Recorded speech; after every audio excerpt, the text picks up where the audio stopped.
বরের midnight cravings হয়েছে, শুয়ে পড়েছে, আমাকে বলেছে খেতে ইচ্ছা করছে কিছু একটা বানাও। এই দেখো তোমার জন্য কি বানিয়ে নিয়ে এসেছি। সত্যি সত্যি বানিয়েছো নাকি? হ্যাঁ তুমি বলছিলে তাই। এই নাও। কি জোগাড় করেছে এটা?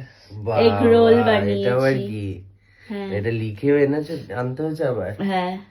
বাবা, লোকে বলবে কত নামো এবার খাট থেকে, দাও। কেন? না না, খাটের উপর বসে খাওয়া যাবে না, এরম না, এইখানে তাহলে? ড্রয়িং এ এসে খাওয়া, আসো। আবার বাইরে যেতে হবে? হ্যাঁ হ্যাঁ, তোমার জন্য একটা সারপ্রাইজ বানালাম। আমাকে বলছে কি খাবো না, কিছু খাবো না, কিছু খাবো না।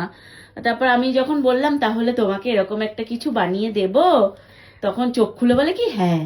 Thank you. বানাবে ভাবিনি, মানে এই পরোটাটা যে ফ্রিজে আছে এটা আমার মনেই ছিল না। এই যে খুব লাচ্ছা পরোটা দিয়ে এগ রোল বানিয়ে দিয়েছি তোমায়। চলো, তোমার জন্য বানাওনি? আমার জন্যও বানিয়েছি, তোমার জন্যও বানিয়েছি। চলো।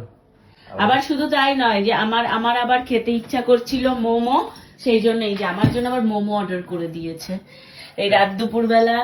মানে আমাদের আগেই এসেছে। হ্যাঁ, না আমাদের মধ্যে আবার আমার যদি রাতের বেলা কিছু খেতে ইচ্ছা করে, সে রাত 2টো 2:30 3টে বাজুক, স্বর্ণ বানিয়ে দেয়।